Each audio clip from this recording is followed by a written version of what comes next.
dans le livre de Daniel, chapitre 5. Nous avons une situation qui arrive dans Daniel, chapitre 5. Daniel, qui était un sage du roi Nabuchodonosor va mourir et son fils va prendre le règne à sa place. Et son fils va faire une soirée. Et dans cette soirée, il va oser prendre les ustensiles de la maison du trésor, c'est-à-dire les ustensiles du tabernacle, pour pouvoir boire dans les verres du tabernacle. Donc, il va appeler ses amis, ses copines, ses concubines, voilà, ses femmes qui étaient là. Et ils vont commencer à le faire. Maintenant, lorsque ils étaient en pleine soirée, il y a une main qui apparaît sur le mur. Et la main écrit une langue que personne ne pouvait lire. Je vais lire cette écriture. Alors, ma Bible. Nous sommes dans Daniel chapitre 5.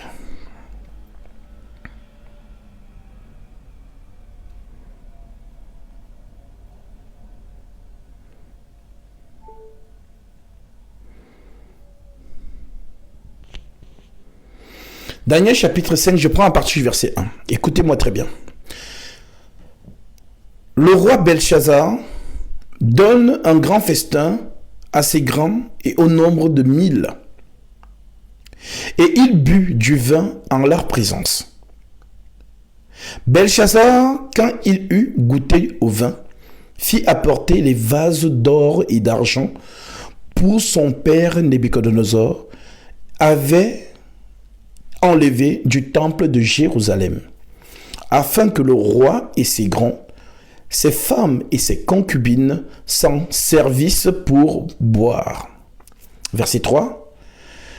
Alors on apporta les vases d'or qui avaient été enlevés du temple de la maison de Dieu à Jérusalem, et le roi et ses grands, ses femmes et ses concubines s'en servirent pour boire. Verset 4. Ils burent du vin et ils louèrent les dieux d'or, d'argent, d'airain, de fer, de bois et de pierre. Qui écrivait? Alors le roi changea de couleur et ses pensées le troublèrent. Les jointures de ses reins se relâchèrent et ses genoux se heurtèrent l'un contre l'autre. Le roi cria à force qu'on fit venir les astrologues, les chaldéens et les devins. Et le roi prit la parole et dit aux sages de Babylone: quiconque lira cette écriture et m'en donnera l'explication sera revêtu de pourpre, portera un collier d'or à son cou et aura la 3e place dans le gouvernement du royaume. Donc ici, nous avons un mouvement prophétique qui a l'air de rien, mais qui est très profond. La main qui apparaît sur le mur et qui écrit une langue qu'aucun homme sur la terre ne peut lire. Voilà pourquoi le roi, non, je me suis arrêté au verset 7, nous allons continuer au verset 7. Voilà pourquoi le roi, qu'est-ce qu'il fait? Il a le réflexe, il est roi. Et un roi a un arsenal d'astrologues, de devins, d'augures, de sages de Babylone. Donc il fait appel à ces sages-là, comme son père avant lui avait déjà fait appel lorsqu'il a reçu la vision sur la statuette de Nabuchodonosor. L'or, l'argent, bronze, fer, argile. Maintenant, les astrologues arrivent. Le roi cria à force qu'on fit venir les astrologues, les chaldéens et les devins. Et le roi prit la parole et dit aux sages de Babylone: quiconque lira cette écriture et m'en donnera l'explication sera revêtu de pourpre, portera un collier d'or à son cou et aura la 3e place dans le gouvernement du royaume. Tous les sages du roi entrèrent, mais ils ne purent pas lire l'écriture et en donna au roi l'explication. Je répète le verset 8. Tous les sages du roi entrèrent, mais ils ne purent pas lire l'écriture et en donner au roi l'explication. Donc ce n'est pas une langue d'homme. Cette main qui est apparue, c'est la main de Dieu. Parce que c'est cette fameuse main qui a écrit les tables de la loi. Et c'est la même main qui a écrit sur le sol lorsque la femme avait péché. On avait surpris une femme à flagrant délit d'adultère. On a demandé à Jésus qu'est-ce qu'il dit à propos de ça pour le tenter, pour voir si c'est un vrai prophète. Pour voir s'il va contredire le fameux Lévitique chapitre 20 verset 10 qui disait que si on trouve une femme en flagrant délit d'adultère, on doit la lapider. Maintenant, quand ils amènent cette femme devant Jésus, Jésus prend le doigt, il écrit au sol. Et quand il écrit au sol, il se lève et il justifie la femme en disant, celui qui n'a pas encore commis de péché, qu'il lance la première pierre contre cette femme. Et on dit, accusés par leur conscience, ils se retiraient un à un. Et pourtant, les enfants d'Israël étaient dans la vérité. Parce que pour plaire à Dieu, il faut être fidèle à ce qui est écrit.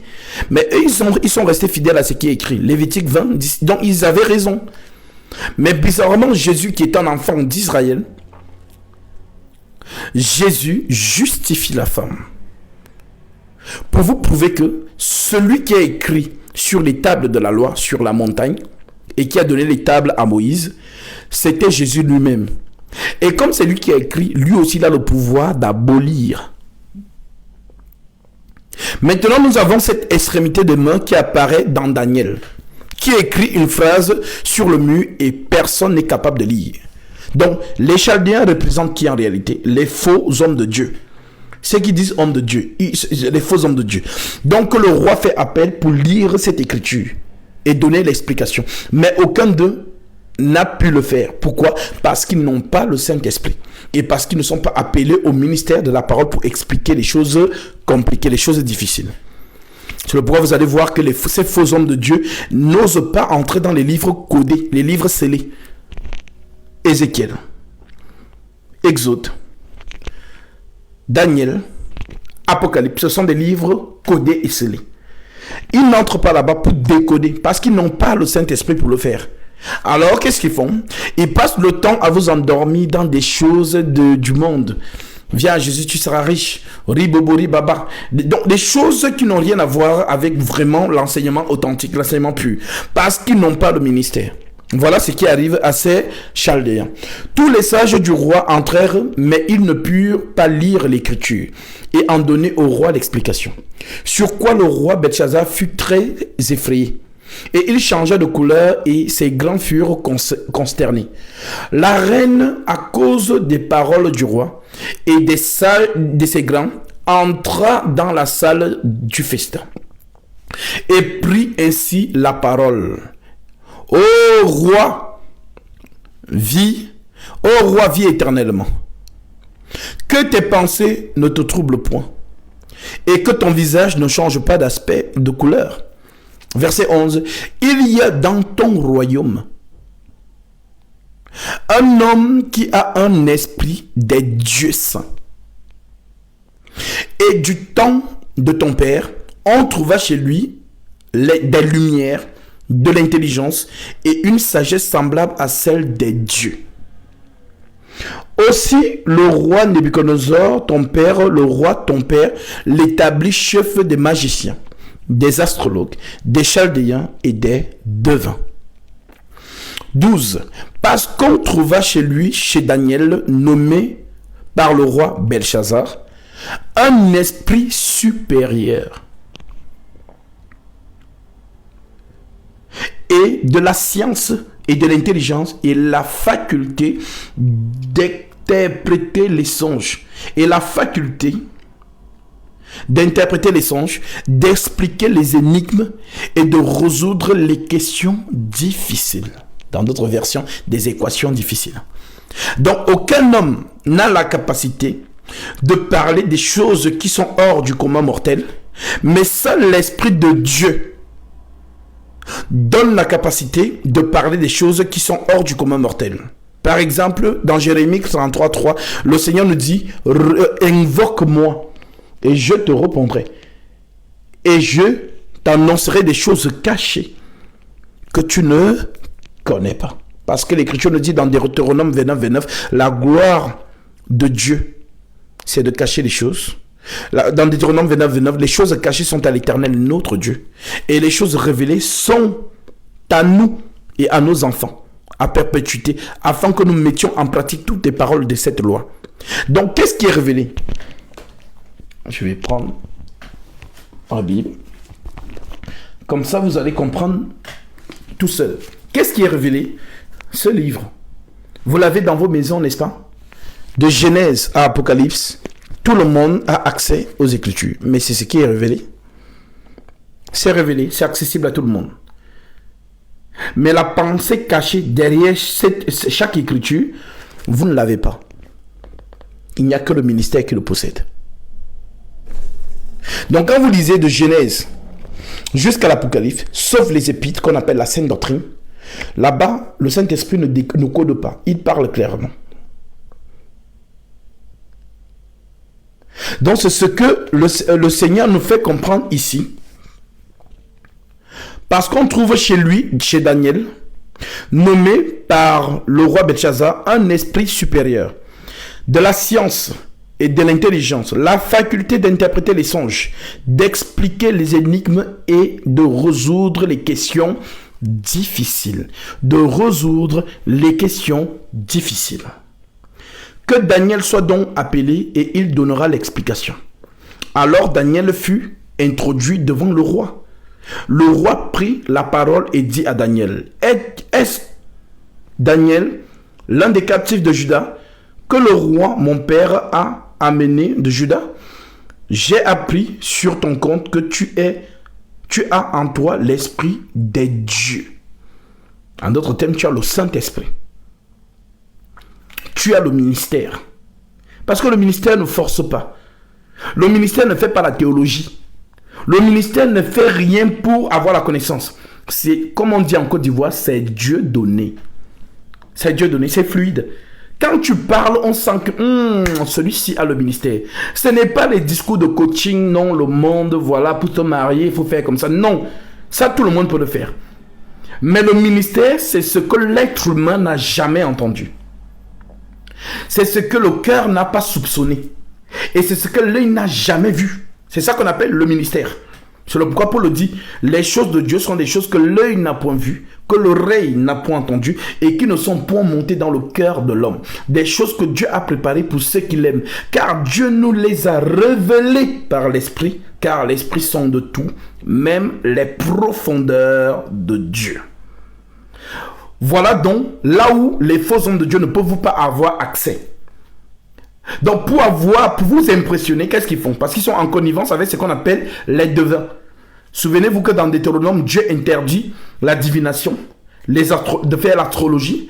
Dieu interdit de faire les augures, donc ça entre dans le même plan. Maintenant, qu'est-ce que font ces faux hommes de Dieu? Vous allez dans leurs assemblées, n'est-ce pas? D'accord. Tu viens d'arriver, on prend ton nom. On prend ton nom. On sait que tu es nouvelle ou tu es nouveau. On prend ton nom, on prend ton âge. Il va chez son devin. C'est ce que vous appelez en général marabout. Les marabouts ont la faculté de lire les gens par des coris. Quand on voit les coris, c'est pour lire sur les gens. Certains même le font aussi sur TikTok. Vous allez voir des gens tirer les cartes. C'est ça qu'on appelle la divination. Il tire les cartes et il te dit ce qui va t'arriver ou ce que tu as vécu. Maintenant, qu'est-ce que font ces faux hommes de Dieu? Ils prennent ça, ils vont chez leur marabout, ils donnent vos noms, vos dates de naissance et on lit sur ta vie.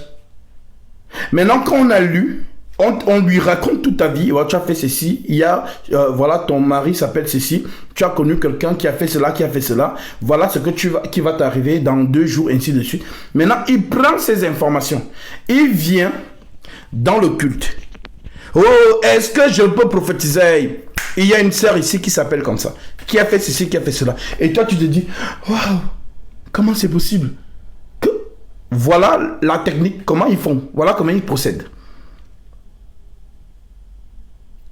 Mais comme beaucoup sont endormis, surtout au Congo, en Afrique en général, même aux États-Unis, Les gens sont tellement endormis spirituellement qu'ils veulent écouter l'extraordinaire. Ça veut dire ce qui est surnaturel. Voilà pourquoi ces hommes-là, le Seigneur ne fait pas de cas, parce qu'ils viennent dire au Seigneur, n'avons-nous pas prophétisé en ton nom? N'avons-nous pas chassé les démons en ton nom? N'avons-nous pas fait beaucoup de miracles en ton nom? Mais Jésus dit, retirez-vous de moi, je ne vous ai jamais connu. Retirez-vous de moi, vous qui commettez l'iniquité. L'iniquité qui est la rébellion vis-à-vis de la sainte doctrine. Que ceux qui ont les oreilles pour entendre, entendent. Que ceux qui sont toujours endormis dans les émotions, là, surtout les femmes. Surtout les femmes.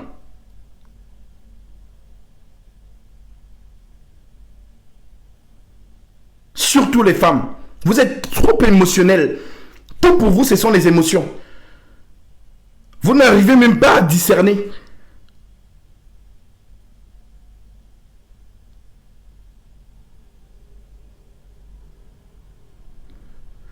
Combien de foyers ont été détruits?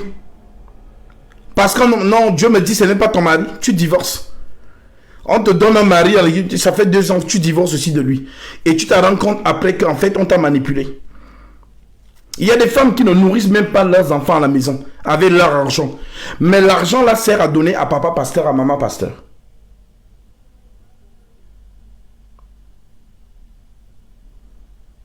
Donc, réveillez-vous de la manipulation psychique qu'on est en train de vous faire dans ces assemblées. C'est le pourquoi on passe le temps à vous parler de l'avenir qui est un avenir brillant. Comme ils appellent ça comment? Le temps de Dieu. Ou bien la destinée. Ah non, la destinée. Ta destinée, mon frère. Tu entreras dans ta destinée. Donc toi, tu es là, tu te dis que demain, tu seras milliardaire, millionnaire ou quoi que ce soit. C'est toujours des messages de ce genre qui vous endorment. Et pourtant, le vrai Jésus-Christ dit que celui qui veut me suivre renonce à lui-même, se charge de sa croix, la souffrance, et me suivent. Donc beaucoup veulent suivre le Seigneur, mais ils ne veulent pas porter leur croix. Non, parce qu'on leur a dit que non, être pauvre, c'est une malédiction. Un chrétien ne doit pas être pauvre. Si tu es pauvre, ça veut dire que tu es un fils de Satan. Non, le chrétien, non, il n'accepte pas la calamité. Il n'accepte pas une situation difficile dans sa vie. Non. Elle va prendre la machette ou le couteau. Je déchire Satan. Je lance le feu sur Satan. Tu as vu où dans les Écritures où on a lancé le feu sur un démon?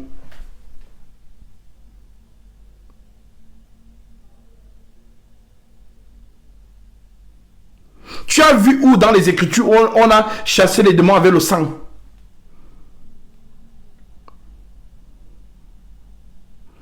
Certains font les combats de boxe. Je boxe Satan. Je boxe Satan.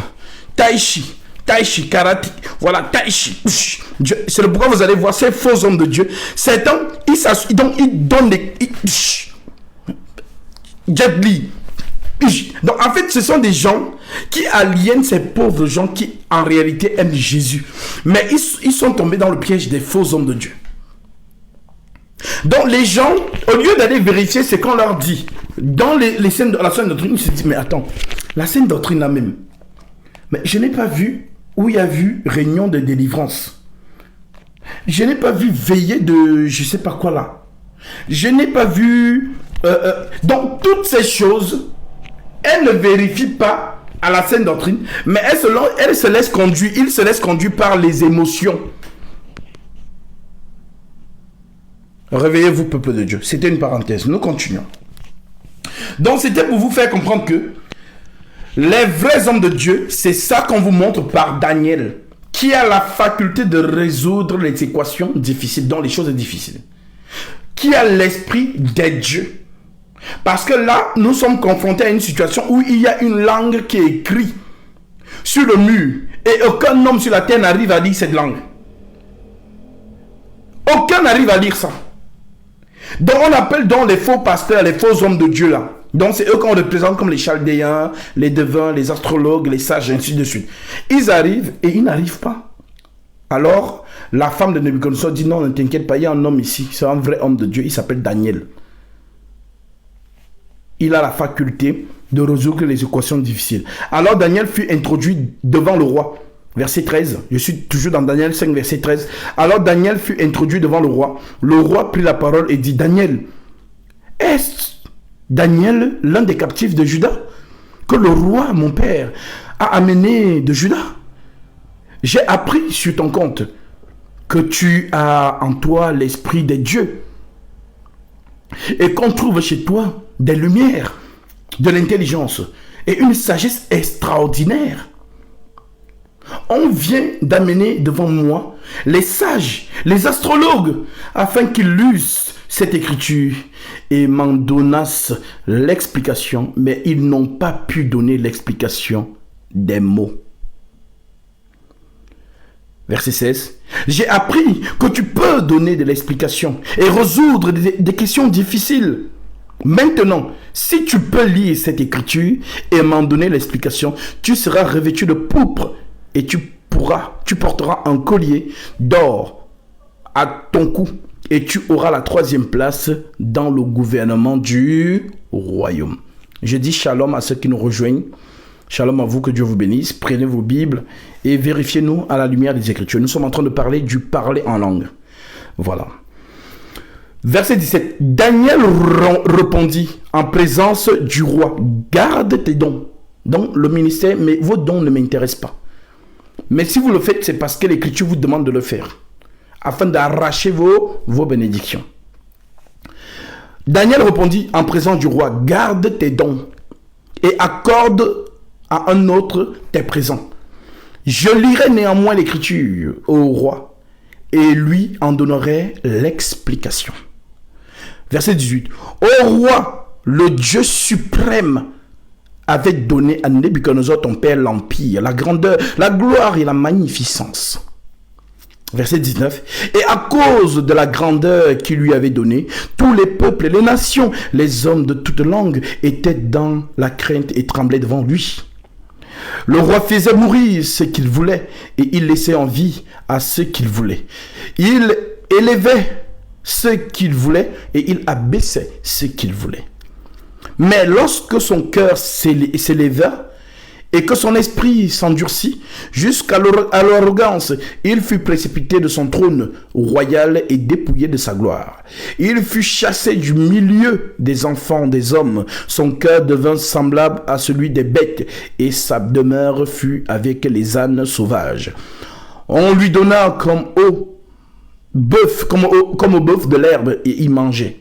Et son corps fut trempé de rosée du ciel, jusqu'à ce qu'il reconnut que le Dieu suprême domine sur le règne des hommes et qu'il le donne à qui lui plaît. Verset 22. Et toi, Belchazzar, son fils, tu n'as pas humilié ton cœur, quoique tu susses toutes ces choses. Tu t'es élevé contre le Seigneur des cieux. Les vases de sa maison ont été apportés devant toi et vous vous êtes servis pour boire du vin. Toi et tes grands, tes femmes et tes concubines, tu as loué les dieux d'argent, d'or, d'airain, de fer, de bois et de pierre, qui ne voient point, qui n'entendent point et qui ne savent rien. Et tu n'as pas glorifié le Dieu qui a dans sa main ton souffle et toutes tes voix. C'est pourquoi il a envoyé cette extrémité de main qui a tracé cette écriture. Voici l'écriture qui a été tracée. Comptez, pesez et divisez.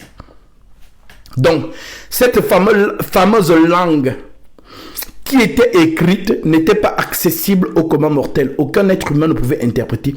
Seul l'Esprit de Dieu, parce que c'est la langue du ciel. Et comme Daniel a l'Esprit de Dieu, Daniel a lu cette écriture. Et il traduit donc l'écriture en langue de Babylone. Pesez, comptez. Voici l'explication de ces mots. Comptez, Dieu a compté ton règne. Et il a mis fin. Pesez, tu as été pesé dans la balance. Et tu as été trouvé léger. Divisé, ton royaume sera divisé et donné aux Mèdes et aux Perses. Voilà comment le règne de Babylone prend fin et le royaume de Darius prend l'ascendance. Aussitôt Belshazzar donna des ordres et l'on revêtit Daniel de pourpre. On lui mit au cou un collier d'or et on publia qu'il aurait la 3e place dans le gouvernement du royaume. Cette même nuit, Belshazzar, roi des Chaldéens, fut tué. Et Darius le Mède s'empara du royaume étant âgé de 62 ans. Donc vous voyez que Dieu avait écrit dans le mur que c'était la fin du règne de Babylone, dont la prééminence, la toute-puissance, le gouvernement, parce que Babylone n'était pas qu'un espace de terre, c'était toute la terre, le royaume de Babylone. Maintenant, pourquoi je suis allé prendre cette histoire de Daniel, chapitre 5? Nous allons voir une conversation du Seigneur Jésus-Christ avec une femme qu'on appelle la femme samaritaine. Il va y avoir une conversation qui est très prophétique, mes frères et sœurs. Beaucoup, vous avez lu cette conversation, mais vous n'avez rien compris à cette conversation. Mais Jésus a donné une prophétie tellement profonde que vous allez découvrir aujourd'hui. Pour ceux qui me suivent, vous ne serez pas largués, mais ceux qui n'ont pas l'habitude de me suivre, ça va être compliqué un peu pour vous. Mais nous prenons au verset 19. Conversation de Jésus avec la femme samaritaine, Jean 4. Seigneur, lui dit la femme, je vois que tu es prophète. Nos pères ont adoré sur cette montagne. Et vous dites, vous, que le lieu où il faut adorer est à Jérusalem. Femme, lui dit Jésus, crois-moi, l'heure vient où ce ne sera ni sur cette montagne, ni à Jérusalem que vous adorerez le Père.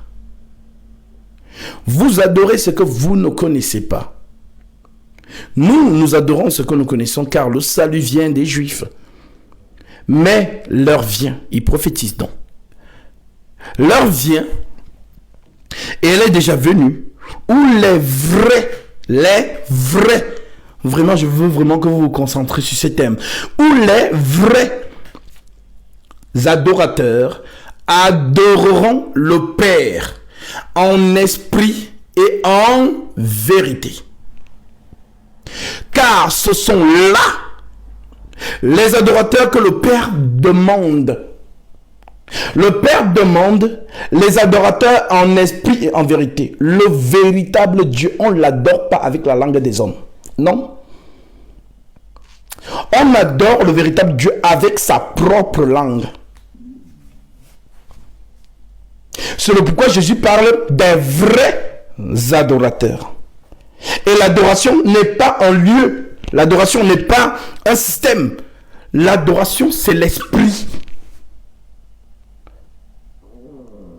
Vous allez donc comprendre pourquoi Jésus a dit à la femme, les vrais adorateurs adoreront le Père dans l'esprit, parce qu'il est esprit, c'est ce qu'il dit, Dieu est esprit. Les vrais adorateurs adoreront le Père en esprit et en vérité. Ce sont là les adorateurs que le Père demande.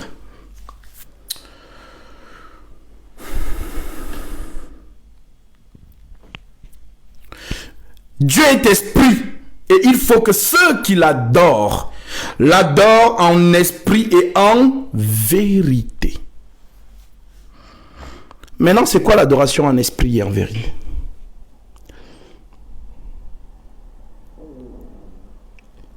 Ce n'est pas les tam-tam, ce n'est pas les pianos, oh non, je suis chanteur de l'Éternel, ce n'est pas ça.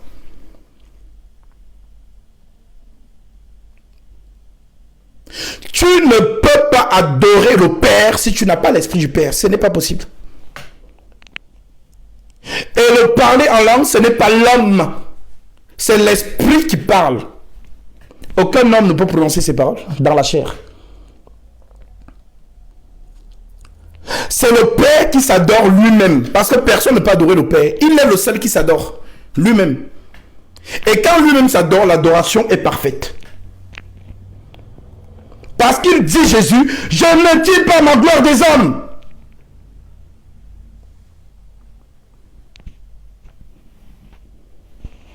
Je ne tire pas ma gloire des hommes.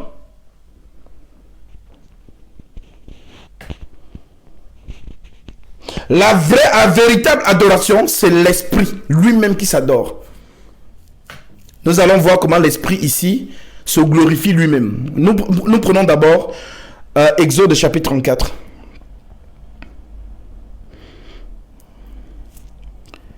Exode 34, verset 6. L'Écriture nous dit, « Et l'Éternel passa devant lui et s'écria, l'Éternel, l'Éternel, Dieu miséricordieux et compatissant, lent à la colère, riche en bonté et en fidélité, qui conserve son amour jusqu'à 1000 générations, qui pardonne l'iniquité, la rébellion et le péché, mais qui ne tient point le coupable pour innocent et qui punit l'iniquité des pères sur les enfants et sur les enfants des enfants jusqu'à la 3e et la 4e génération. »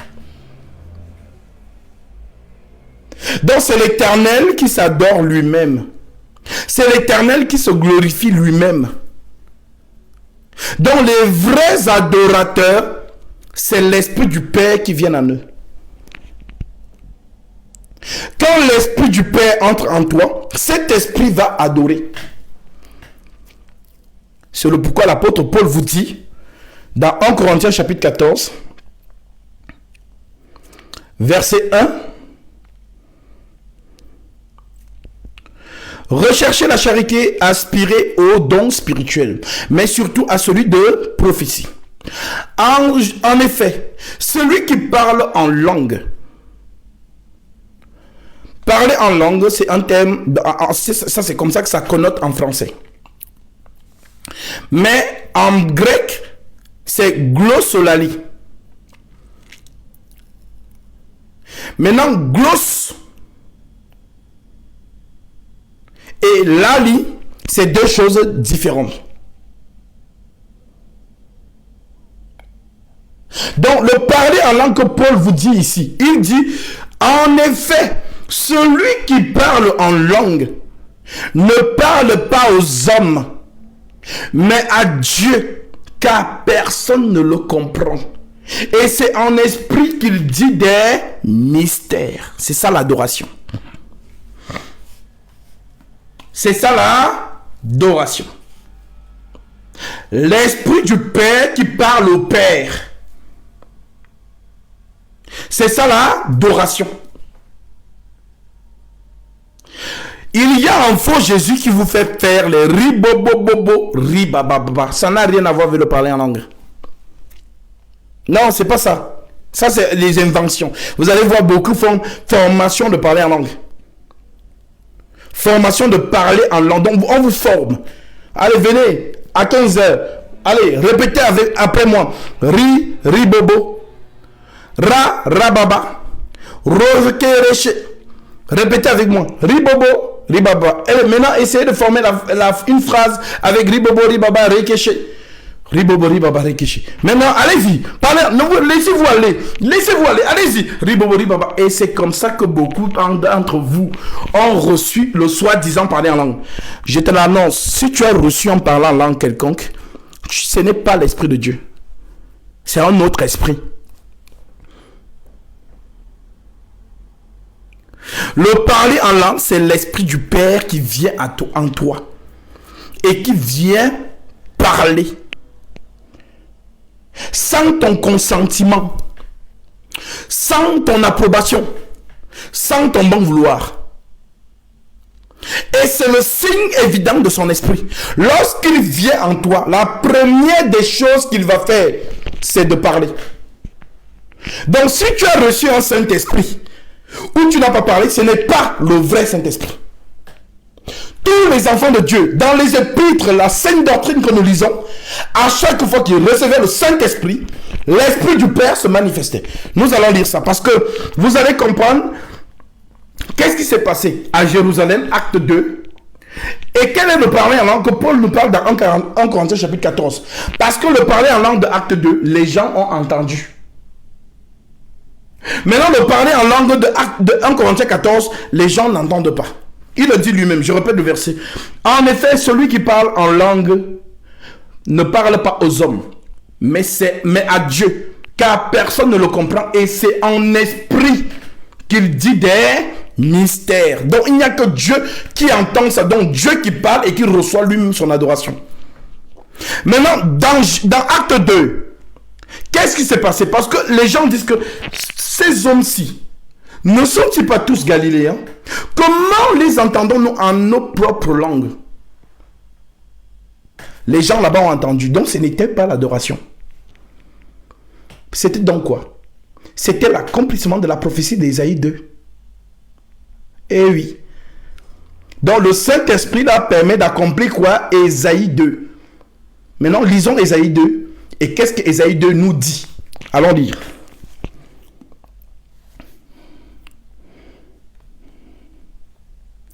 Ésaïe chapitre 2. Verset 1. Prophétie d'Ésaïe fils d'Amos sur Juda et Jérusalem. Il arrivera dans la suite des temps. Il arrivera dans la suite des temps. Que la montagne de la maison de l'Éternel sera fondée sur les sommets des montagnes. Qu'elle se lèvera par-dessus les collines. Et que toutes les nations y afflueront. Et que toutes les nations y afflueront. Des peuples s'y rendront en foule et diront: venez et montons à la montagne de l'Éternel, à la maison du Dieu de Jacob, afin qu'il nous enseigne ses voies et que nous marchions dans ses sentiers. Car de Sion sortira la loi et de Jérusalem la parole de l'Éternel. Il sera le juge des nations, l'arbitre d'un grand nombre de peuples. De leurs glaives ils feront des auneaux et de leurs lances des serpes. Une nation ne tirera plus l'épée contre une autre et l'on n'apprendra plus, on n'apprendra plus la guerre. Donc, cette prophétie s'accomplit où? Dans Acte 2. Maintenant, lisons Acte 2.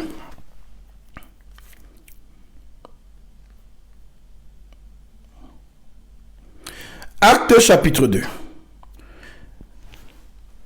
Le jour de la Pentecôte, ils étaient tous ensemble dans le même lieu. Tout à coup, il vint du ciel un bruit comme celui d'un vent impétueux. Et il remplit toute la maison où ils étaient assis. Des langues semblables à des langues de feu leur apparurent séparées les unes des autres et se posèrent sur chacun d'eux. Et ils furent tous remplis du Saint-Esprit. Les musulmans qui venaient pour vous distraire, là, je vous bloque direct. Parce que quand j'enseigne, voilà, pour t'éviter la malédiction, je te bloque direct. Voilà, faites attention quand le Saint-Esprit est en train d'enseigner et vous amusez.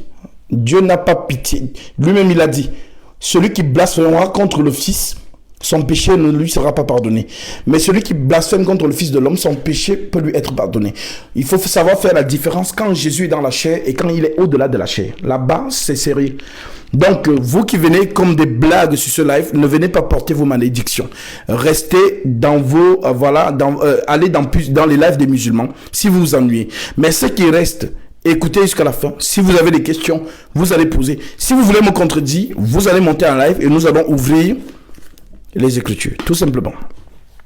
Maintenant,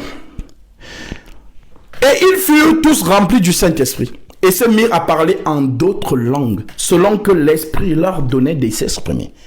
Maintenant, écoutez l'accomplissement d'Ésaïe 2.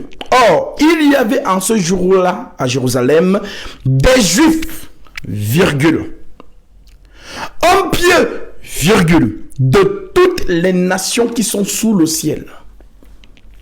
De toutes les nations qui sont sous le ciel. Donc, ça veut dire que toutes les tribus de la terre, il y avait au moins une personne de cette tribu-là qui était représentée à Jérusalem. Au bruit qui eut lieu, la multitude accourut et elle fut confondue parce que chacun les entendait parler en sa propre langue. Donc ces étrangers entendent les apôtres parler en leur langue. Ici, ce n'est pas l'adoration. Ici, c'est l'accomplissement d'Ésaïe 2. Pour que les peuples entendent la voix du Seigneur. Mais dans 1 Corinthiens 14, l'apôtre Paul vous dit que celui qui parle en langue ne parle pas aux hommes, car personne ne le comprend. Et c'est en esprit qu'il dit des mystères. Ici, c'est l'adoration. Ici, c'est l'adoration. 1 Corinthiens 14, c'est l'adoration. Mais ici, dans Acte 2, c'est l'accomplissement d'Ésaïe 2, pour que tout le monde en entende. Donc, Jésus a dit à la femme samaritaine, les vrais adorateurs adoreront le Père en esprit. Donc, c'est ce que Paul parle dans 1 Corinthiens chapitre 14. Comprenez-le. Dans 1 Corinthiens chapitre 14, on dit que personne ne le comprend parce que c'est en esprit qu'il dit des mystères. Mais dans Acte 2, ils ont compris. Au bruit qui eut lieu, la multitude accourut et fut confondue parce que chacun les entendait parler dans sa propre langue. Ils étaient tous dans l'étonnement et la surprise et ils se disaient les uns aux autres, voici ces gens qui parlent. Ne sont-ils pas tous galiléens? Et comment les entendons-nous parler dans nos propres langues à chacun? Dans notre langue maternelle, Perthes, Mèdes, Élamites, ceux qui habitent la Mésopotamie, la Judée, la Cappadoce, le Pont, l'Asie, la Phrygie, la Pamphylie, l'Égypte, l'Afrique, le territoire de Libye, voisine de Cyrène. Cyrène, c'est en Afrique. Et vous allez voir que quand Jésus portait la croix, on a appelé Simon de Cyrène, dont un Africain, de porter la croix avec lui. C'est une image prophétique. La Phrygie, la Pamphylie, l'Égypte, le territoire de Libye, voisine de Cyrène. Et ceux qui sont venus de Rome, les Européens, Juifs et prosélytes, Crétois, les Grecs, et Arabes, les Saoudiens. Comment les entendons-nous parler dans nos langues des merveilles de Dieu? Donc ici, ils ont entendu. Les apôtres n'ont pas parlé en langue de l'esprit, l'adoration, non. Les apôtres ont parlé la langue des hommes. L'esprit leur permet de parler la langue des hommes. Et ces langues, on vient de les citer. Et ces hommes-là entendent.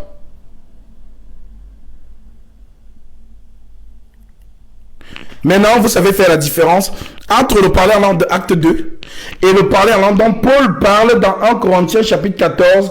Je vais relire cette écriture qui dit, cette écriture est corrélée avec ce que Jésus dit à la femme samaritaine. Les vrais adorateurs adoreront le Père en esprit et en vérité. Ce sont de tels adorateurs que le Père demande. Dieu est esprit et il faut que ceux qui l'adorent en esprit et en vérité. C'est ce que Paul vous résume ici dans 1 Corinthiens chapitre 14 verset 1. Recherchez la charité, aspirez aux dons spirituels, mais surtout à celui de prophétie. En effet, celui qui parle en langue ne parle pas aux hommes, mais à Dieu. Mais à Dieu. Car personne ne le comprend. Personne ne le comprend. Et c'est en esprit qu'il dit des mystères. L'adoration. Voilà l'adoration de l'Éternel. Prophétiser, c'est parler en langue. Parler en langue, c'est prophétiser. C'est pourquoi Paul continue en disant, celui qui prophétise, au contraire, parle aux hommes, dont les apôtres ont prophétisé ce jour-là. Au contraire, celui qui prophétise, au contraire, parle aux hommes, les édifie, les exhorte et les console. Donc, ce que les apôtres ont dit, les gens entendaient. Ils ont prophétisé. Celui qui parle en langue s'édifie lui-même. Celui qui prophétise édifie l'Église. Je désire que vous parliez tous en langue, mais encore que vous prophétisiez. Celui qui prophétise est plus grand que celui qui parle en langue, à moins que ce dernier n'interprète pour que l'Église en reçoive l'édification. Donc, parler en langue et prophétiser, c'est le même niveau. Mais pourquoi il dit ça? Il dit ça parce que quand tu prophétises, les gens qui sont là écoutent et ils sont édifiés. Mais quand le Seigneur te saisit en esprit de parler en langue, c'est l'esprit qui parle en lui-même. Donc personne ne comprend. Maintenant, Dieu est lui-même capable de donner l'interprétation à ce que tu dis pour qu'on interprète ce que tu as dit dans le mystère. à ce moment-là, l'église va recevoir l'édification. Comprenez-le bien. Maintenant, quand tu as l'Esprit du Père, nous allons donc voir ça. Acte chapitre 19. Voilà comment l'adoration se fait. Regardez. Lorsqu'ils reçoivent l'Esprit du Père, qu'est-ce qui se passe? Regardez.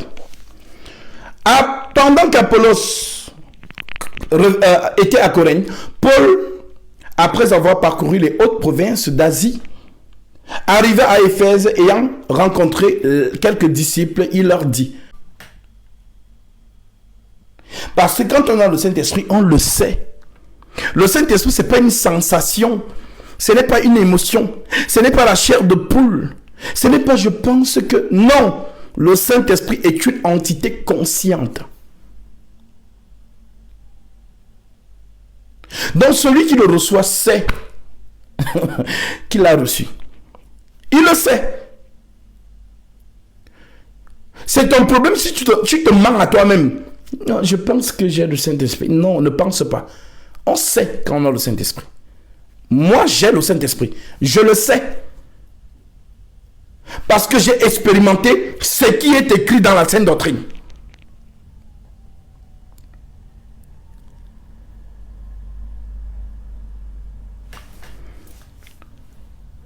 Il dit donc, de quel baptême avez-vous donc été baptisé? Il répondit, du baptême de Jean. Alors Paul dit, Jean a baptisé du baptême de repentance, disant au peuple de croire en celui qui venait après lui, c'est-à-dire en Jésus. Donc le baptême de Jean, ce n'était pas pour pardonner les péchés. Le baptême de Jean, c'était pour appeler les gens à la repentance parce que Jésus arrivait. Donc ce baptême-là ne procure pas le pardon des péchés. Ce baptême-là ne procure pas le Saint-Esprit. Alors Paul leur explique ça. Maintenant il dit, sur ces paroles, ils furent baptisés au nom du Seigneur Jésus. Donc Paul les baptise maintenant, conformément à la Sainte Doctrine, au nom du Seigneur Jésus-Christ. Maintenant, après les avoir baptisés au nom du Seigneur Jésus-Christ, qu'est-ce qu'il fait? Parce que c'est un apôtre, il a les clés du royaume des cieux. Alléluia. Ce ne sont que les 12 qui ont les clés. Les disciples, vous n'avez pas les clés. C'est pourquoi aucun disciple n'a le droit d'imposer les mains à une personne pour invoquer le Saint-Esprit sur lui. Il n'y a que les 12 qui ont les clés. C'est le pouvoir que le Seigneur leur a donné. Alors Paul, comme il est un apôtre, il va ouvrir le ciel. Sur ces paroles, il fut baptisé au nom du Seigneur Jésus. Lorsque Paul l'a eu imposé les mains, le Saint-Esprit vint sur eux et il parlait en langue et prophétisait.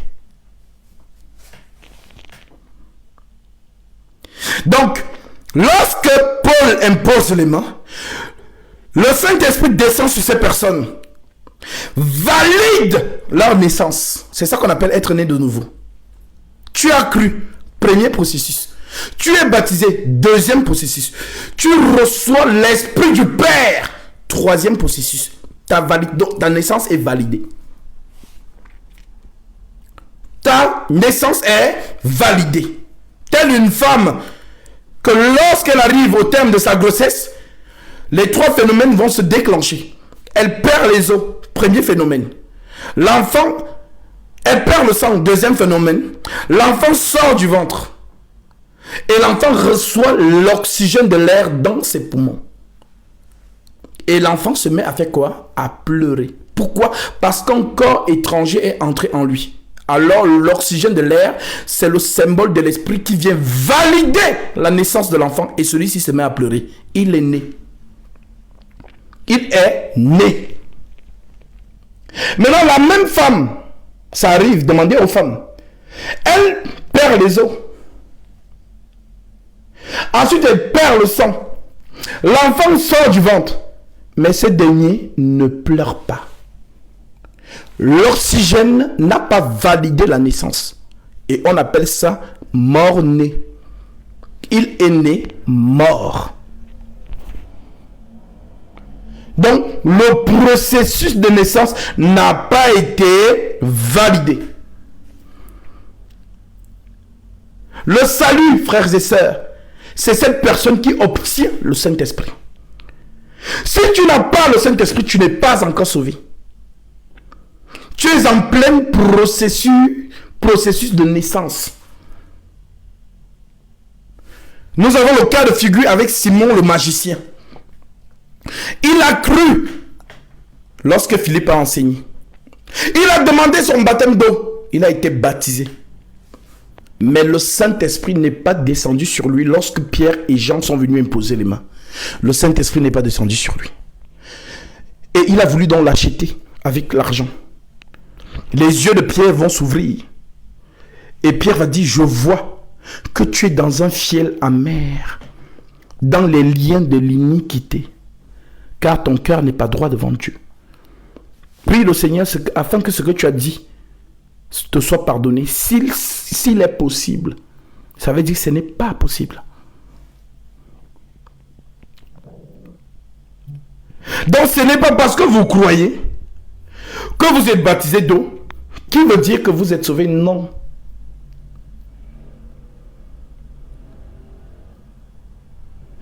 Vous avez fait les 2 étapes. Il manque la 3e étape,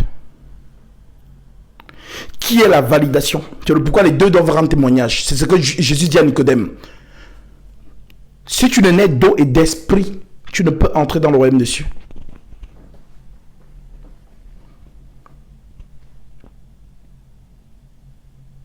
Donc, lorsqu'on reçoit l'Esprit du Père, c'est l'adoration qui commence. Le pourquoi, lorsque l'Esprit vient, comme l'enfant pleure, naturellement, c'est aussi comme ça que l'homme, quand il naît en esprit, il commence à pleurer. Pleurer veut dire adorer. Donc, l'Esprit qui entre en lui adore. C'est ça donc le parler en langue. Et le parler en langue, ce n'est pas quelque chose que l'homme déclenche. Tu n'as pas le pouvoir sur ça. Comme vous voyez souvent des gens, vous voyez ribobori baba. Non, ça c'est la folie, c'est la sorcellerie qu'ils font. Le vrai parler en langue, l'esprit sans le déclenche sans ton bon vouloir. Pour ceux qui ont assisté ou qui ont vu le baptême de ce samedi que j'ai fait, j'ai baptisé 6 frères et sœurs. Et parmi eux, il y a un qui a reçu le Saint-Esprit instantanément. C'est le Seigneur qui fait comme il veut. Moi, je ne donne pas le Saint-Esprit. C'est le Seigneur qui donne son Saint-Esprit. Je ne suis pas un apôtre pour imposer les mains sur vous, afin d'invoquer le Saint-Esprit sur vous. Je n'ai pas le droit de faire ça. C'est pourquoi Philippe, après avoir prêché la Samarie, les Samaritains ont cru. Philippe les a baptisés d'eau. Mais Philippe n'a pas imposé les mains sur eux pour qu'ils reçoivent le Saint-Esprit. Parce qu'après ce processus, le Saint-Esprit n'était descendu sur aucun d'eux. C'est comme ça que Philippe envoie la nouvelle à Jérusalem. On envoie Pierre et Jean, qui sont des apôtres, qui ont les clés. Donc, dès qu'ils arrivent, ils ont imposé les mains, le Saint-Esprit est descendu. Maintenant que les 12 ne sont plus là, c'est le Seigneur qui prend le relais. C'est lui-même qui baptise ses enfants du Saint-Esprit. Donc, moi, je vous baptise d'eau. Je vous prêche la parole, vous croyez. Je vous baptise d'eau. Maintenant, le Seigneur, c'est lui qui donne l'Esprit Saint comme il veut. Il peut te le donner avant. Il peut te le donner pendant. Et il peut te le donner après. Et ce samedi, la grâce de ce frère, c'est de recevoir l'Esprit Saint instantanément.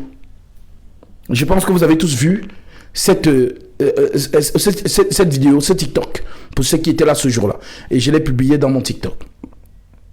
Maintenant, les autres qui n'ont pas encore reçu le Saint-Esprit, la promesse est celle-ci.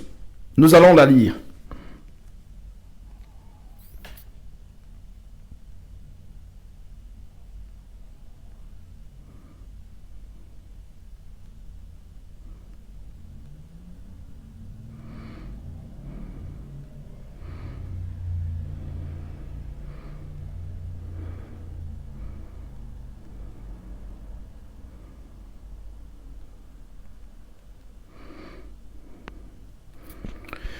Matthieu 7, verset 11.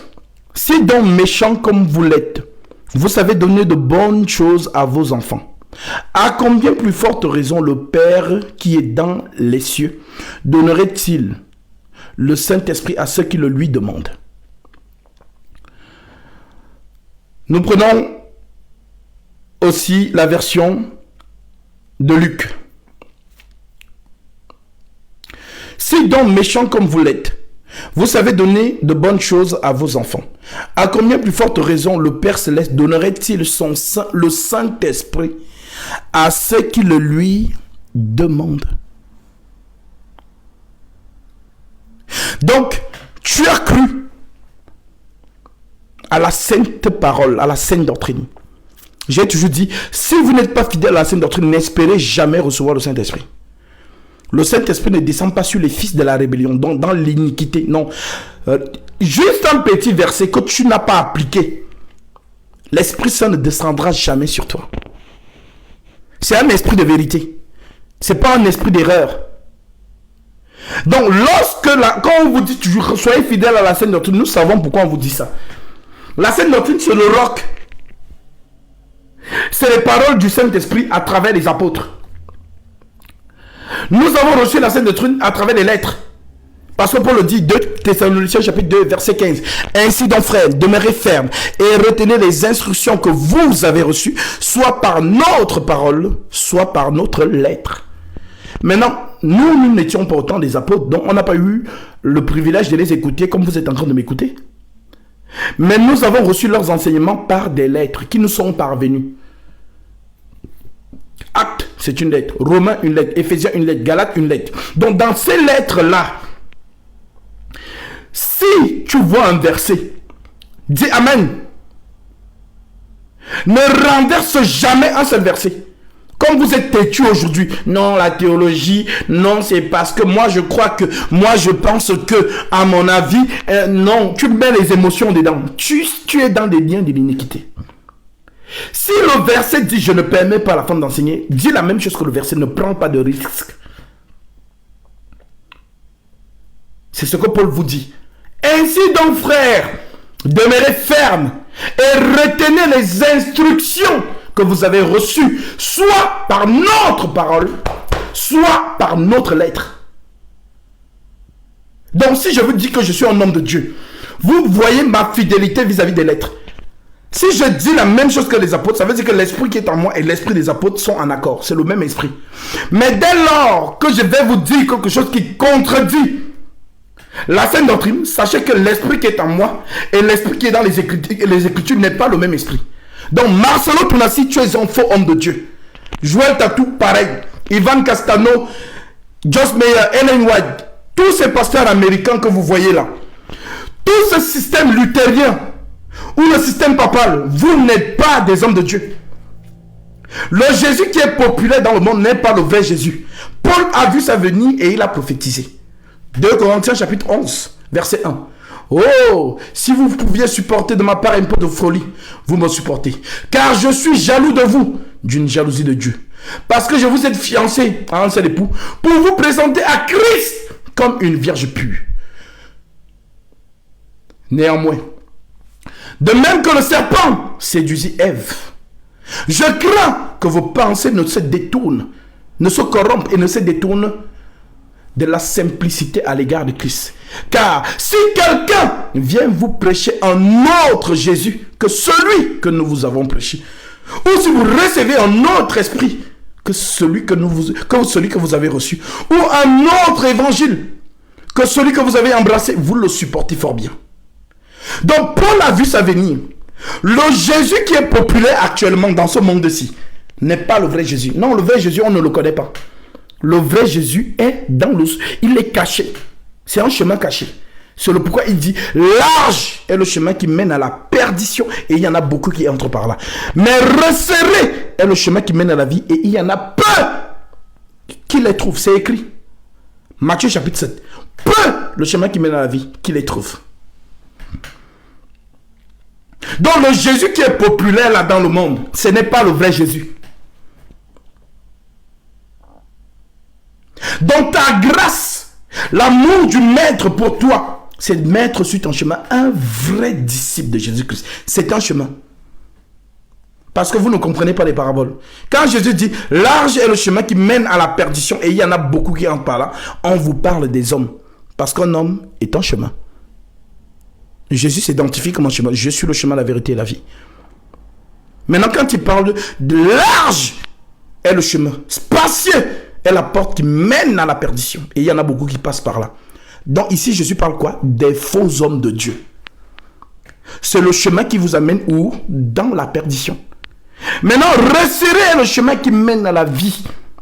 Et il y en a peu qui les trouvent. Donc, le peu là, c'est Jésus qui choisit. Il est quelle heure?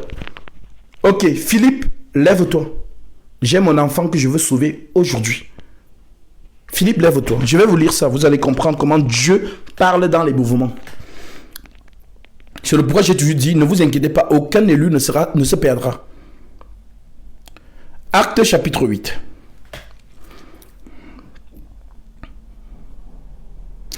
Un ange du Seigneur s'adressant à Philippe lui dit, lève-toi et va du côté du midi sur le chemin qui descend de Jérusalem à Gaza, celui qui est désert. Il se leva et partit, et voici un Éthiopien, un Enoch, ministre de Candace, reine d'Éthiopie, et surintendant de tous ses trésors, venu à Jérusalem pour adorer, s'en retournait assis sur son char et lisait le prophète Ésaïe. L'Esprit dit à Philippe, avance-toi et approche-toi de ce char. Philippe ne connaissait pas le Enoch éthiopien. C'est Jésus-Christ qui connaît tous ses enfants. Même si tu es au fin fond du Bangladesh, comme j'aime souvent le dire, au fin fond du Pakistan, le Seigneur, lorsque ton heure va sonner, comme tu es dans son programme, il va susciter un disciple qui va venir te chercher. Et ce disciple, c'est le chemin qui t'amène à Jésus-Christ. Voilà comment, quand on dit l'ange dit à Philippe, c'est le Seigneur Jésus-Christ qui montre que le Enoch éthiopien est un élu de Dieu qui doit recevoir le salut. Maintenant, on doit recevoir le salut comment? Par l'enseignement. La foi vient de ce qu'on entend, et ce qu'on entend vient de la parole de Christ. Maintenant, l'Esprit dit à Philippe que Philippe ne connaissait pas l'Enoch éthiopien, il ne le connaissait pas, ni d'Adam ni Ève. Ni d'Adam ni d'Ève, il ne le connaissait pas. C'est l'Esprit qui connaît ses enfants. Donc, comme l'Esprit connaît ses enfants, il suscite ses serviteurs pour aller prendre chacun. Beaucoup, vous êtes venus là. Vous ne m'avez jamais vu. Vous avez rêvé de moi. Vous m'avez vu dans vos rêves. Vous ne m'avez jamais vu. On ne se connaît pas. Mais vous vous baladiez sur TikTok, vous êtes tombé sur moi. Et vous êtes étonné que, mais ce gars, je ne le connais pas. Qu'est-ce qu'il faisait dans mon rêve? Et il se peut que vous cherchiez la vérité. Et je vous ai prêché la parole. Les vrais hommes de Dieu sont rares. Comme le diamant, ils sont rares. Comme je dis souvent, le diamant noir du Sahara. Ils sont rares. Donc, lorsque vous avez l'occasion d'avoir un frère, il n'y a que Dieu qui peut te montrer que voilà le chemin. Vas-y.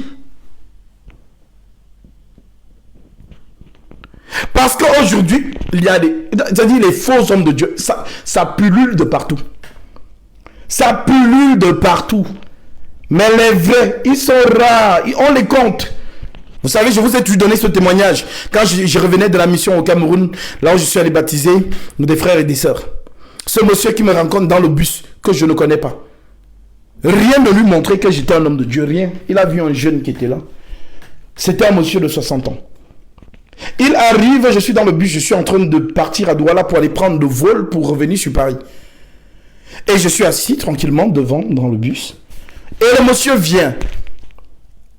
Le monsieur vient, il me dit, j'ai changé 3 places pour arriver jusqu'à vous. Votre Dieu m'envoie vous dire. Sa moisson est grande, mais il y a peu d'ouvriers. Tous ceux qui s'opposeront à toi seront confondus. Prêche sa parole. Je ne connais pas le monsieur, ni d'Adam ni d'Ève. Il vient et il me dit ça.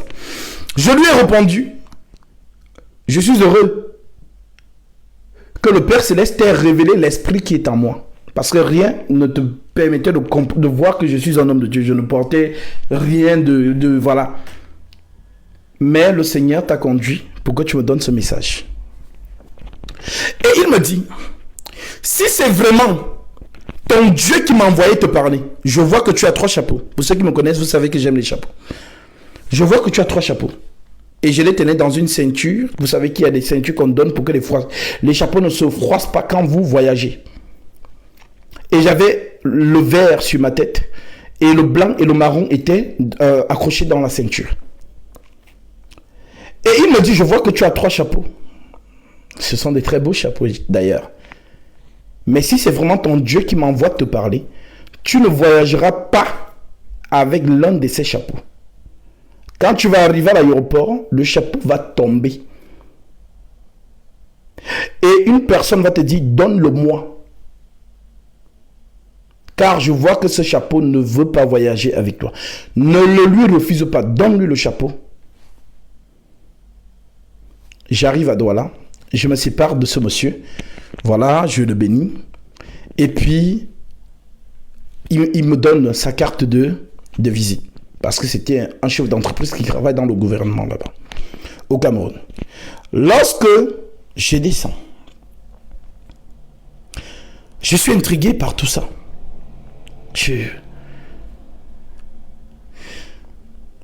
L'agence dont j'avais pris le bus envoie un taxi pour m'amener à l'aéroport. J'arrive à l'aéroport.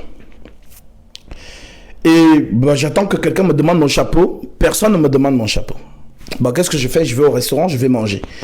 Je reviens. Là, on avait déjà commencé l'enregistrement. J'entre dans la salle d'enregistrement, je commence à enregistrer mes bagages. Personne ne me demande mon chapeau.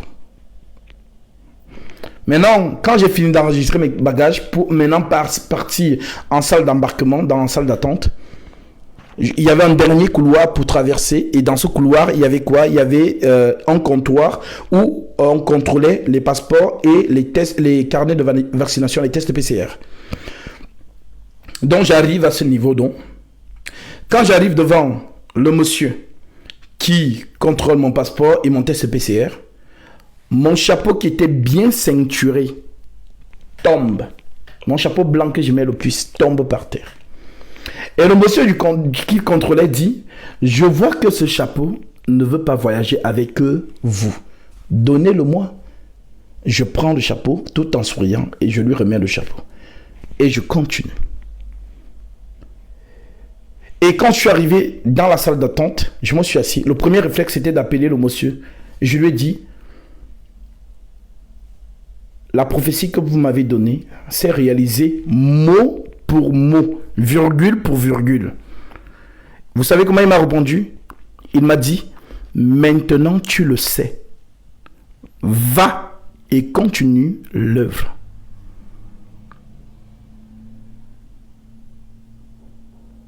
Donc, lorsque vous avez, dans cette génération pervertie, les vrais hommes de Dieu ne ressemblent à rien. N'attendez pas les voir comme vous voyez ce que vous appelez votre baromètre. Parce que vous avez un registre, un homme de Dieu. Voilà. C'est un papa. Voilà. Il est toujours tranquille. Il parle doucement. Voilà. C'est l'homme de Dieu. L'onction. Vous faites faute route. Les vrais hommes de Dieu ne ressemblent à rien. Vous allez voir un jeune homme comme ça.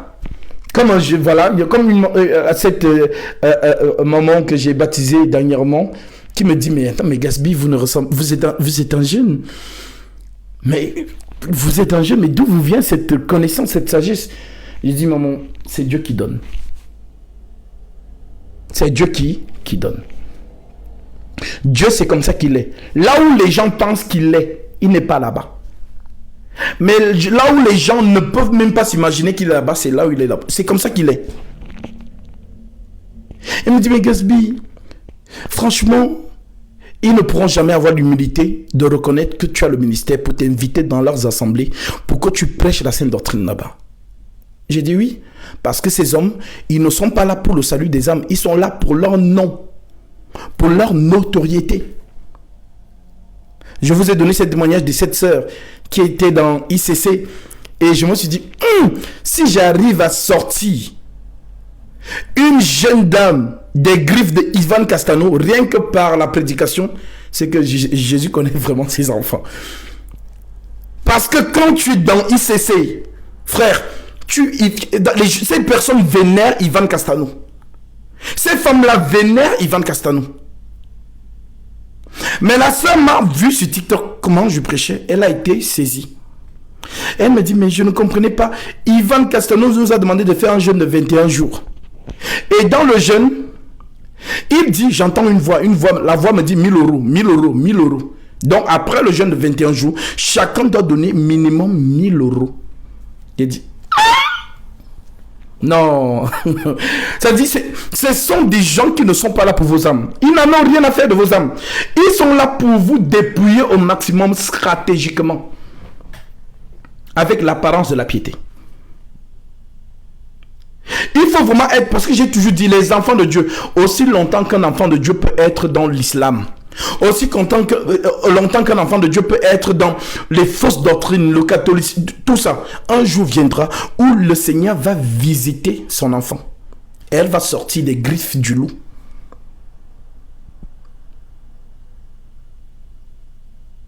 Revenez à la saine doctrine authentique. Maintenant, deuxième témoin. Nous avons lu Acte 2, Acte chapitre 19, où Paul impose les mains, ils reçoivent le Saint-Esprit. Et ils se mettent à faire quoi? À parler en langue et à prophétiser. Est-ce que là-bas ils ont enseigné? Non. Prophétiser ne veut pas dire forcément enseigner. Ici, ils n'ont enseigné personne. C'est sous l'effet de l'Esprit qu'on parle maintenant en langue. C'est ça la prophétie de Joël. Dans les derniers jours, je répandrai de mon esprit sur toute chair. Vos fils et vos filles prophétiseront. Ça ne veut pas dire qu'ils vont enseigner. Non. C'est sous l'effet de la réception de l'esprit du Père qu'on se met à parler en langue et à prophétiser. Parce que lorsque tu parles en langue, les mystères que tu dis, ce sont des prophéties que tu donnes. En mystère.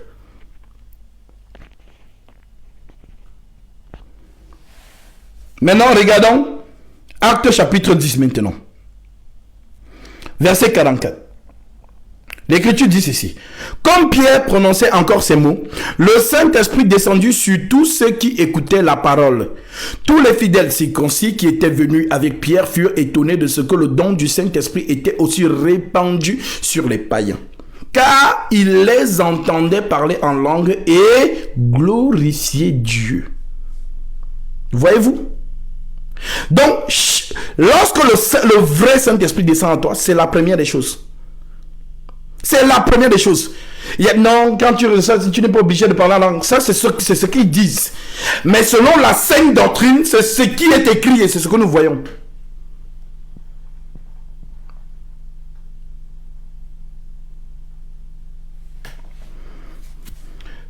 Car ils les entendaient parler en langue et glorifier Dieu. Alors Pierre dit, peut-on refuser l'eau du baptême à ceux qui ont reçu le Saint-Esprit aussi bien qu'à nous? Et il ordonna qu'ils fussent baptisés au nom du Seigneur.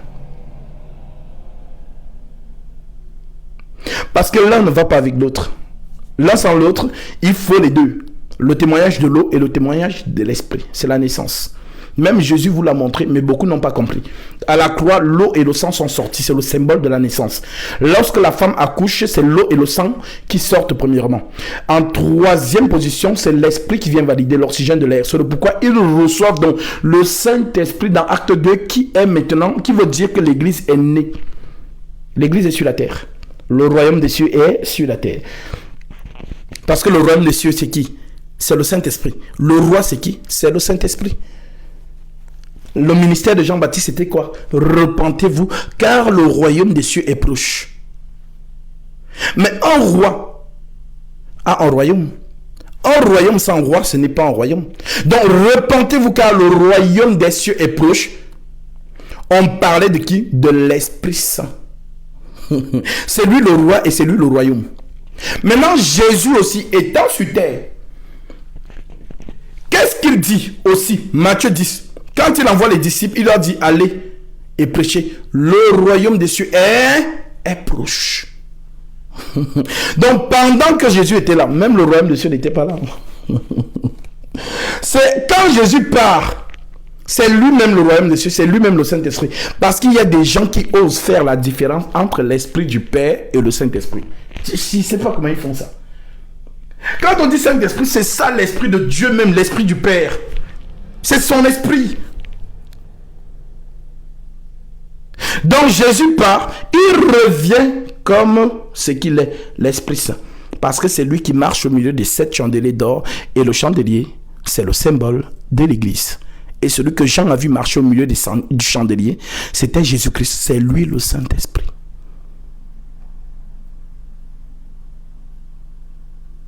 Donc lorsqu'ils reçoivent l'Esprit du Père, ils se mettent à parler en langue et ils appartiennent à Dieu. Ils sont nés. C'est ce que Paul vous dit dans Romains chapitre 9. Romains chapitre 8 verset 9. L'Écriture nous dit ceci. Pour vous, vous ne vivez pas selon la chair, mais selon l'Esprit. Si du moins l'Esprit de Dieu habite en vous. Si quelqu'un n'a pas l'Esprit de Christ, il ne lui appartient pas. Je répète. Romains 8 verset 9. Pour vous, virgule, vous ne vivez pas selon la chair, mais selon l'Esprit. Si, du moins, l'Esprit de Dieu habite en vous. Si quelqu'un n'a pas l'Esprit de Christ, donc c'est lui Dieu, il ne lui appartient pas. Donc pour vous qui n'avez pas encore reçu le Saint-Esprit, mon frère, ma soeur, si tu es fidèle à la Sainte Doctrine, si tu as reçu le baptême conformément à la... Je vous ai dit, repensez à tous vos baptêmes que vous avez eus là. Si c'est un baptême qui a été fait conformément, il faut être sûr. Si tu n'es pas sûr, ma soeur, baptise-toi. Ceux qui sont à Paris là, si vraiment vous croyez à la véritable Sainte Doctrine, la prochaine séance de baptême, c'est samedi. Venez recevoir votre baptême. Vous qui vous faites baptiser dans la fausse doctrine, les piscines, les baptistères, les baignoires, les seaux d'eau, les 3 gobelets d'eau, 3 verres d'eau sur la tête, votre baptême n'est pas conforme à la Sainte Doctrine. Que ce Fernandez Ducès, que Jésus-Christ te bénisse. Je viens de voir ton offrande sur PayPal. Que Jésus-Christ te bénisse. Je ne sais pas si tu es un homme, si tu es une femme, mais que le Seigneur te bénisse. Et comme tu as mis foi en sa parole, parce qu'il le dit lui-même, que celui à qui l'on enseigne l'évangile fasse part de tous ses biens à celui qui l'enseigne. Et tu as manifesté cela, que Jésus-Christ te rende selon la foi que tu as mis à cette écriture. Qu'il te bénisse, que le pain ne manque jamais dans ta maison et que l'huile ne manque jamais dans ta maison. Qu'il te bénisse abondamment et qu'il t'ouvre encore plus les écluses des cieux. Et si Christ est en vous, le corps, il est vrai, il est mort à cause du péché, mais l'esprit est vie à cause de la justice. Donc l'Esprit du Père, c'est lui qui valide ta naissance. Et quand tu reçois l'Esprit du Père, tu ne peux pas perdre le salut. Les gens qui prêchent qu'on perd le salut, ce sont des gens qui n'ont jamais goûté. Même le don du Saint-Esprit n'ont jamais reniflé ça. On ne perd pas le salut. Le salut, c'est le Saint-Esprit. C'est lui le salut. Donc lorsque tu reçois le Saint-Esprit, frère, l'Écriture dit, même si nous sommes infidèles, lui, il demeure fidèle. Pourquoi? Parce qu'il ne peut se régner lui-même. 2 Timothée chapitre 2. Il ne peut se régner lui-même. C'est lui le Saint-Esprit. Donc lorsqu'il t'accorde son esprit, frère, c'est la joie du ciel. C'est-à-dire, il n'y a pas quelque chose qui est plus important dans le monde, dans la terre des hommes là. Le plus beau cadeau de l'univers, c'est une personne qui reçoit l'Esprit de Dieu. C'est le don du ciel. Ce fameux jour-là, ce sera un jour glorieux. Quand tu vas te lever avec un corps glorieux, un corps majestueux, un corps de lumière, tu seras en train d'aller rejoindre le Créateur Tout-Puissant pour le voir dans sa nudité. Parce que personne n'a vu le Père. Jésus-Christ sans énigme. Lorsque Jésus est venu sur terre, il porte un corps. Lorsque vous le voyez, c'est encore que vous le voyez. Mais le voir nu, cela est réservé que pour l'église. Je l'ai dit ce matin, la seule personne qui a le privilège de voir le corps de son mari nu, sans habit, sans costume, c'est la femme. Dieu sans énigme, dans sa gloire, dans son aspect absolu. Sans énigme, Jésus tel qu'il est. C'est la promesse que Jean nous donne. Jean nous dit quoi? Jean nous dit, voyez quel amour le Père nous a témoigné. Si ils n'ont pas connu, s'ils ne nous ont pas connus, ils n'ont pas connu le Père aussi. Ce que nous serons n'a pas encore été manifesté. Mais nous savons que lorsque cela sera manifesté, nous serons semblables à lui, car nous le verrons tel qu'il est. Tel qu'il est. Dans son aspect ultime. Le Seigneur que vous avez cru, ah frère, si Dieu vous permet de comprendre, c'est un roi de gloire. On l'appelle le Dieu des Lumières. Il est magnificence et gloire. Son degré de sainteté est tellement élevé que franchement, vous qui avez cru, vous qui avez le Saint-Esprit là, c'est la joie parfaite. Parce que aujourd'hui, vous souffrez encore dans le monde. Vous souffrez, vous êtes là. C'est ce que Paul vous dit. Je ne saurais comparer les douleurs du temps présent à la gloire à venir. Donc cette fameuse gloire-là, jamais. Tant que tu n'es pas...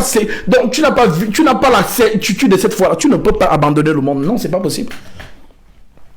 Les païens disent on ne vit qu'une fois. Ils disent ça pourquoi? Parce qu'ils n'ont pas d'assurance, ils n'ont pas de foi. Donc, profitons ici, on ne sait pas. Mais celui qui a la ferme assurance, la foi, cette personne a compris. Alors, ça lui donne la capacité de haïr le monde. De ne plus s'attacher au monde. Parce que le monde n'est que boue et poussière. Le diable manifeste les plaisirs du monde. Vous pensez que c'est pour qui? Vous pensez que c'est pour les gens du monde? Non, c'est pour nous. C'est pour nous attirer, pour nous séduire. Tournons-nous. Retournons-nous et regardons Sodome et Gomorrhe. Et nous allons nous transformer en statuettes de sel, comme la femme de Lot. Donc tout ce que le diable fait, c'est pour vous faire retourner. Non, retournez-vous. Retourne-toi. Abidjan est doux. Les go sont bien moulés. Retourne-toi. Paris est doux. Retourne-toi. New York est doux. Yaoundé est doux. Douala est doux. Retourne-toi. Regarde les belles go. Tu es jeune comme ça, tu es choco. Tu es là, tu ne fais que parler de la Bible. Regarde les belles go, voilà, on va même en boîte de nuit, vraiment. Hein? Il y a les soirées mondaines, voilà. J'invite 3 go, tu invites 3 potes. Voilà, on fait une bonne soirée, là, on mougou bien les go. Retourne-toi. Voilà à quoi Satan multiplie les plaisirs dans le monde. Mais les gens sont aveuglés. Donc ne te retourne pas, ma soeur, mon frère. La gloire à venir. Ce jour-là, je te dis, ceux qui s'attachent aux choses du monde, les sacs Chanel, les Dom Pérignon, les choses futures du monde là. Le jour de l'enlèvement, le sac Chanel va attraper ton pied comme ça. Tac. Tu vas dire, lâche-moi. Lâche-moi, je veux monter. Lâche-moi. Le sac Chanel dit, mais si tu montes, qui va nous porter? Tu as dit que tu voulais sac Chanel, non. Reste avec nous ici. La Rolls-Royce aussi va t'attraper. Tout ce que vous aimez dans le monde, là, ça va attraper comme ça que non. Vous restez ici avec nous. Donc, c'est pendant que tu es dans le monde que tu dois te rendre compte que toutes ces choses ne sont que vanité. Que toutes ces choses ne sont que... C'est le Satan qui veut te détourner. Sugar Daddy avec les jeunes filles. L'argent. Sugar Daddy, Sugar Daddy. Et Satan fait venir ses agents. Quand vous voyez les gens comme les coachs Amon Chic, on n'a rien contre elles humainement, mais l'esprit qui est derrière elles, les gens ne voient pas. C'est un esprit de destruction. C'est un esprit de distraction.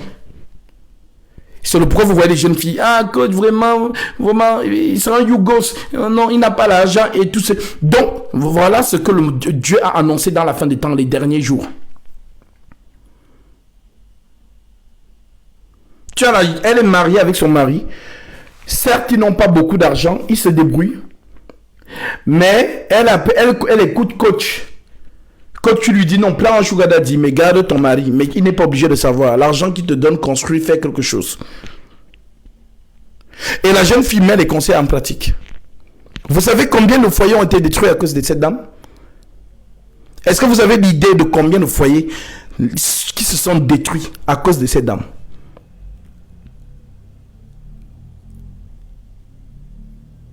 Donc le monde passe, mes amis. Accrochez-vous au Seigneur. Accrochez-vous. La gloire du monde passe. La gloire du monde passe, ma soeur. Ta beauté là, ça va passer. Ton argent là, ton entreprise là, le jour de l'enlèvement, venez chez moi, vous allez prendre tout ce que j'ai. Je vais vous laisser la clé de ma voiture sur la table, vous allez prendre. Mais jamais nous n'allons nous retourner pour rater ce jour-là, jamais. On ne vit que pour ça. On ne vit que dans l'espérance de ce jour, parce qu'il a promis, je m'en vais vous préparer une place. Et lorsque je vous aurai préparé une place, je reviendrai. Je vous prendrai avec moi, afin que là où je suis, vous aussi vous y soyez. On ne vit que dans cette espérance-là, dans cette promesse-là. On attend ce fameux jour. Et comme il a dit, il viendra comme un voleur, à l'heure où on ne s'y attendra pas. Alors l'heure n'est plus à dire, ah peut-être il va venir dans 10 ans, donc je rentre un peu dans Abidjan, je rentre un peu dans Paris, voilà, j'ai fait le monde. Vous avez vu ces personnes qui sont toujours là en train de vous, ce qu'on appelle les influenceurs, tout ça c'est pour vous endormir, c'est Satan. Donc, on n'a rien contre l'être humain. L'être humain en fait c'est un innocent. L'être humain c'est une marionnette qui est pilotée par deux esprits, soit l'esprit du Seigneur, soit l'esprit de Satan. Donc, lorsque quelqu'un te fait du mal, ne sois pas en colère contre cette personne. Non, c'est pourquoi Jésus nous demande de pardonner. Parce que les gens n'ont pas compris. Donc, toi, une fille est possédée, un homme est possédé. Tu n'as pas le discernement de savoir que c'est un esprit qui agit derrière lui. C'est une victime lui-même. Mais tu es là, tu le condamnes et tout machin. Non, c'est parce que tu es charnel. Tu n'as pas discerné. Apprenez à discerner les esprits qui se cachent derrière. C'est le pourquoi Jésus nous dit aimez vos ennemis. Priez pour ceux qui vous persécutent.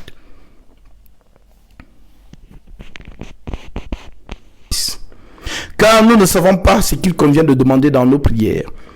Mais l'Esprit lui-même intercède par des soupirs inexprimables. Et celui qui sonde le cœur connaît quelle est la pensée de l'Esprit. Parce que c'est selon Dieu qu'il intercède en faveur des saints. L'Esprit de Dieu qui prie Dieu. L'Esprit de Dieu qui adore Dieu. Les soupirs inexprimables dont le Saint-Esprit se manifeste comme il veut.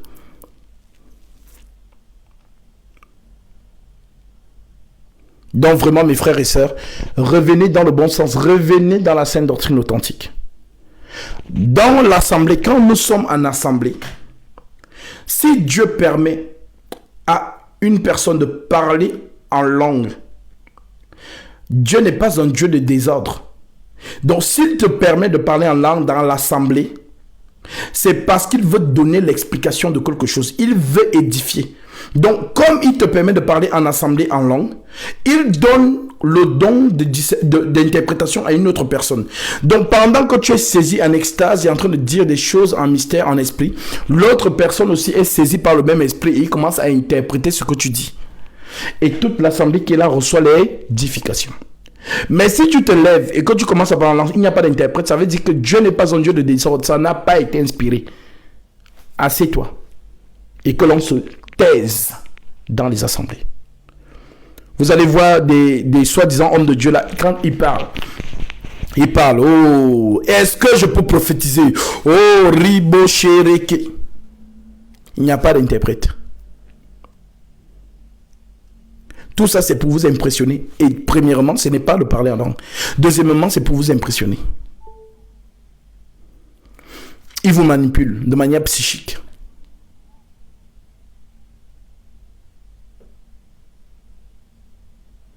Donc, faites attention avec tout ce que vous voyez là dehors. Si vous avez reçu un soi-disant parler en langue, je vais vous montrer un.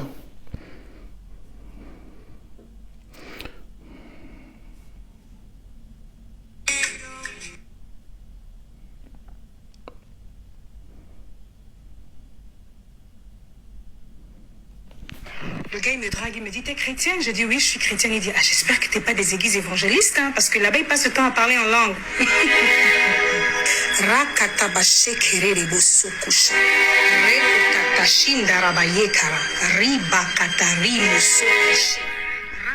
Vous voyez ça? C'est du charabia, ce n'est pas le parler en langue. Elle dit, ce sont des inventions, c'est ce qu'elle on l'a appris dans sa congrégation, dans sa soi-disant église. C'est là-bas qu'on les a formés comme ça. Ring de Borogo. C'est du charabia. J'ai une amie, Naomi, voilà, une musulmane. Voilà, au fur et à mesure qu'elle m'écoute, elle n'est plus, elle a délaissé l'islam. Et elle est un peu perdue, on va dire ça comme ça. Du coup, elle a une amie qui l'a invitée dans une de ces églises-là. Elle arrive dans ces églises-là, elle trouvait les gens en train de parler. Et c'est comme ça qu'on lui dit, le pasteur lui dit, parle en langue, vas-y. Elle dit, mais c'est la première. Elle dit, non, déguide pas, vas-y, laisse-toi aller. Dis ce que tu veux, vas-y. Et elle dit qu'elle s'est sentie ridicule.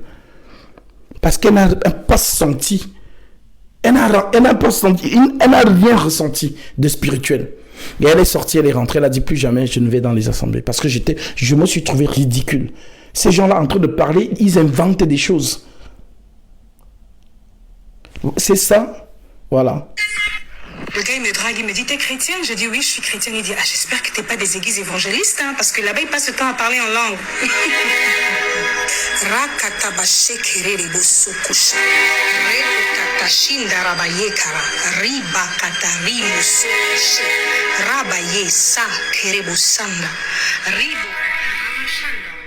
Donc, pour elle, elle parle en langue.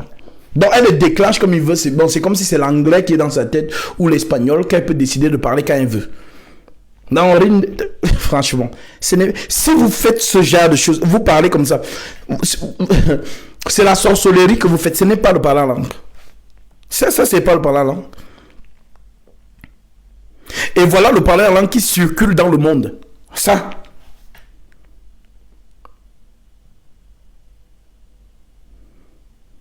Le parler en langue, ce n'est même pas l'homme qui peut déclencher ça. Non, ce n'est pas de ton domaine.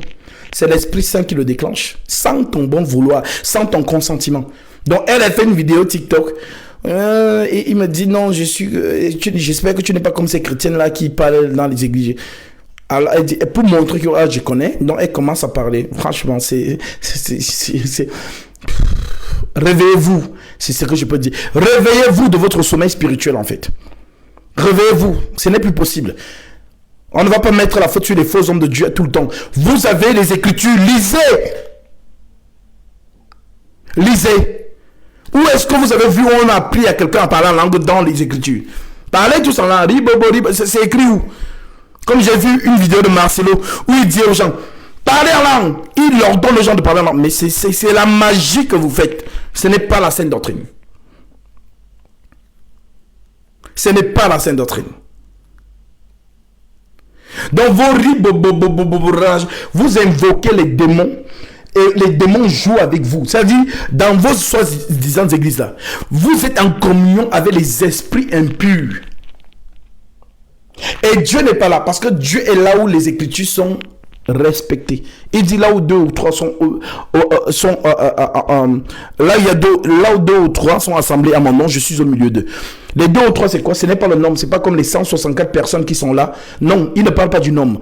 Il parle de quoi? Il parle de la loi des psaumes et des prophètes. Donc les Écritures, là où les Écritures sont fidèles, donc bien respectées, l'Esprit de Dieu est au milieu. Mais là où les Écritures ne sont pas respectées, l'Esprit de Dieu n'est pas là. Soyez même 1 million dans le Stade de France. Il n'est pas là.